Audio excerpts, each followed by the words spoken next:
Já estamos de volta e tem recadinho aqui no nosso Instagram. O Jorge Henrique colocou: bom dia, minha linda, você está bonita demais. Beijo pra você, querida. Muito obrigada, Jorge Henrique. O Rafael Lima Oficial: linda como sempre, Áurea Dantas. É sempre gratificante começar a semana com tudo de bom. Obrigada, Rafael. Fica ligadinho com a gente aí a semana toda. O Bruno Ribeiro: Áurea, sua linda, não esquece de mandar aquele beijo pra mim. Você tá linda, viu? Muito obrigada, Bruno. Um super beijo pra você. A Maria Oliveira: seu programa é muito especial. Muito obrigada, Maria. A gente faz ele com muito carinho, viu? O José Cláudio: boa tarde, Áurea. Uma ótima semana para todos. Obrigada. E o Tiago Correia, que esteve aqui com a gente sexta-feira: parabéns, Áurea Dantas, linda demais, muito sucesso, programa top. Obrigada, Tiago. E o Jorge Henrique colocou: eu adoro o seu programa, é bom demais, um abraço, fica com Deus. Muito obrigada, Jorge Henrique. E agora a gente vai conversar com a psicóloga Renê Pereira e vamos falar um pouquinho, entender sobre traumas, né? Porque eu estava até conversando com ela aqui antes do programa começar, porque a gente ouve tantas pessoas falarem, né? Ah, eu sou traumatizado, ah, porque os meus pais se separaram, agora eu criei um trauma, ou ah, porque eu fui pobre na infância, eu sou traumatizado. E às vezes a gente usa essa palavra da forma muito errada. Então a gente vai entender o que realmente é um trauma psicológico, como que ele pode ocorrer e a melhor forma, como que a gente pode tratar. Bom dia mais uma vez, Renê, seja muito bem-vinda. Obrigada. Como é que é essa questão do trauma?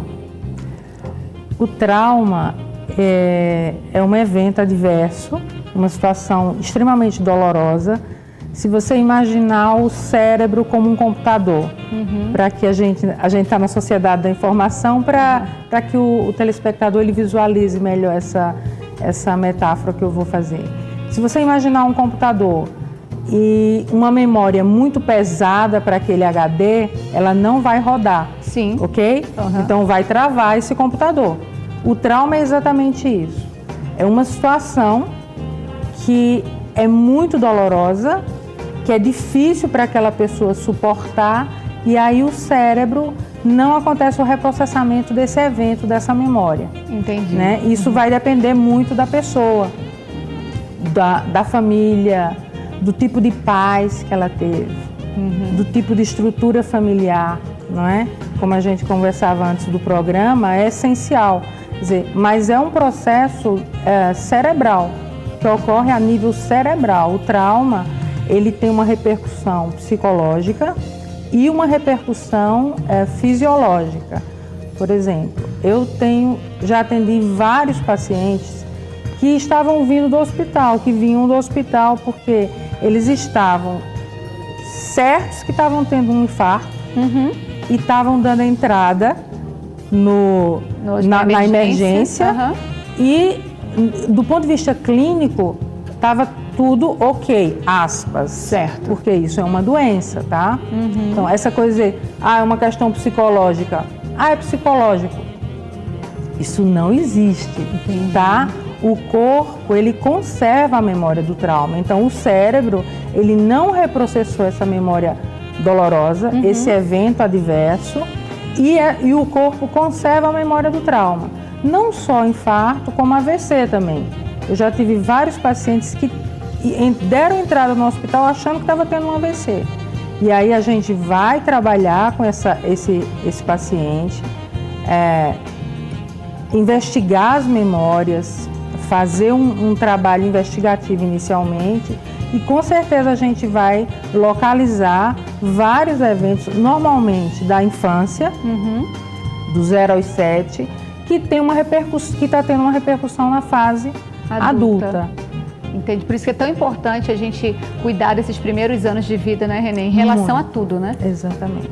É essencial. Do 0 aos 7 é onde a gente pode dizer que é a base do indivíduo, né? Porque ali a criança, ela vai começar a obter os padrões mentais. Sabe aquela pessoa que fala assim, dá um exemplo, comigo nada dá certo, ou eu sou uma azarada.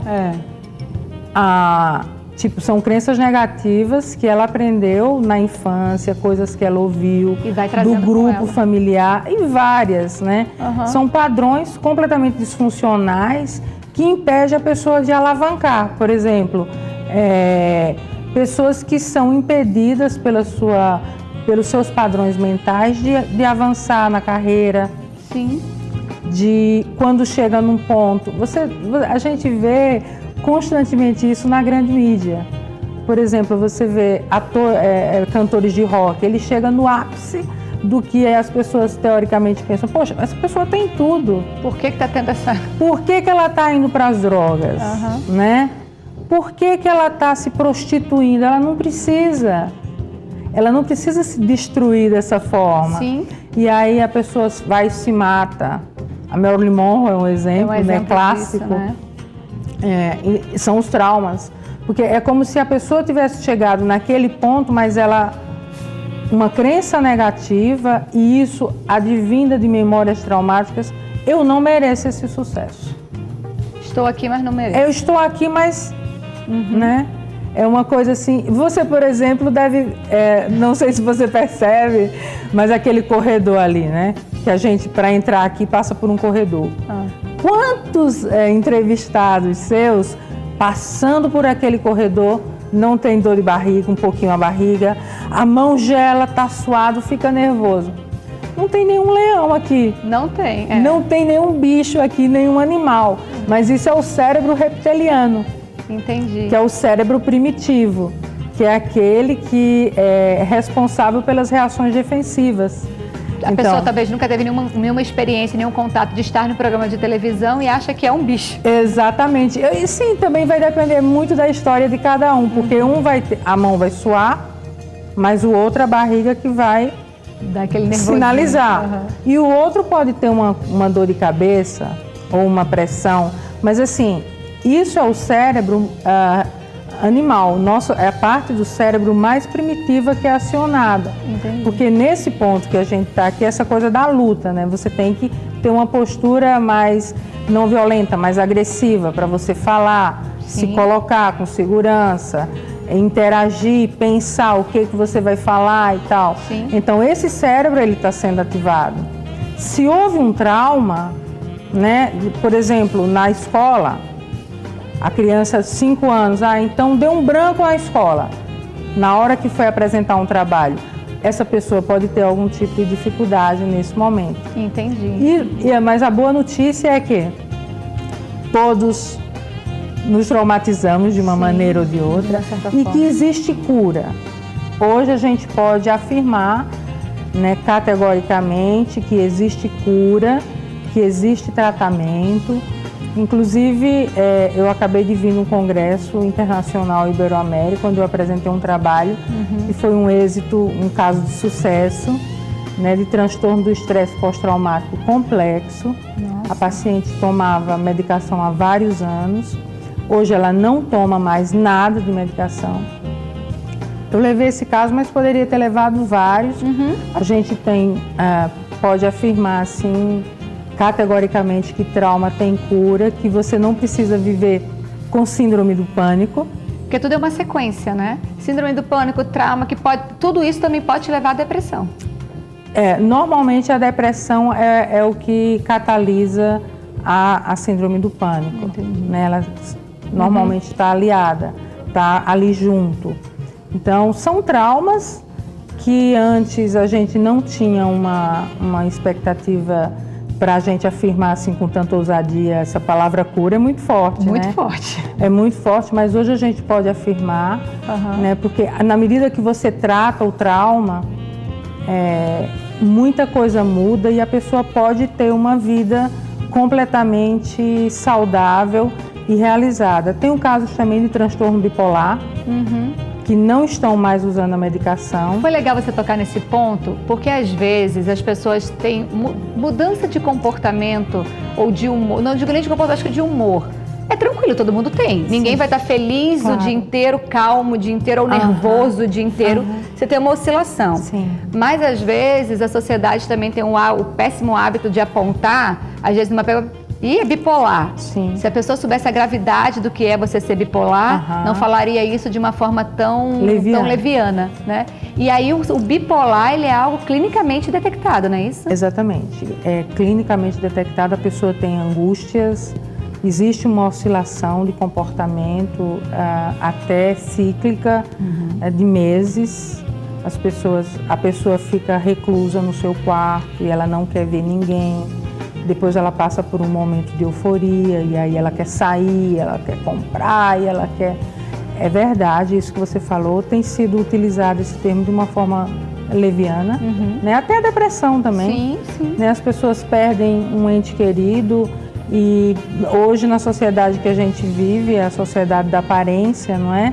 Então você não pode ficar triste, tem que ter o processo do luto, isso é saudável. Eu né? passei por esse processo na perda do meu pai há 2 anos atrás. É saudável, né? Depois de 6 meses, se a pessoa não consegue sair daquele ciclo, aí sim a gente pode afirmar que já tem uma patologia, mas isso antes disso, é perfeitamente saudável, né? E aí a gente faz o quê? Né? A gente está sentindo que em casa, seja criança, seja adolescente, está com medo de alguma coisa. O primeiro passo é ir a um psicólogo? O primeiro passo é estabelecer um link com esse adolescente, com essa criança, o pai, a mãe, né? Chegar junto, apoiar, acolher. Se a família não está sendo suficiente, né? O que não é nenhum demérito, tá? Não é nenhum demérito em absoluto. Sim. Se ela não está sendo suficiente, é muito importante procurar uma terapia de suporte, de referência, não é? Porque às vezes, por exemplo, terapias de base cerebral, dependendo de como elas são feitas, pode retraumatizar. Sim. Muitas vezes, alguns tipos de abordagem não trata e ainda retraumatiza. Então, existem muitos profissionais bons.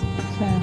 Então, a gente tem que procurar ajuda e ajuda especializada do especialista, porque é a mente da pessoa. E quando essa mente não vai bem... Não é? Quer dizer, isso é uma outra questão que é muito importante. Eu acho, parabenizo você, essa iniciativa do seu programa. Obrigada. Porque as pessoas valorizam mais as coisas externas, não é? E às vezes do que um produto ou um bem que vai adquirir, não investe em si. Na sua mente. É o que a gente sempre fala aqui, né? Tudo é de dentro para fora. Exatamente. A gente vai fazer assim, a gente vai para um rápido intervalo comercial. Na volta a gente tem uma matéria sobre estimulação cerebral e a gente continua falando mais um pouquinho. Ok. Então você que está aí do outro lado, não sai daí que a gente vai para aquele rápido intervalo comercial e na volta tem muito mais. Tudo de bom.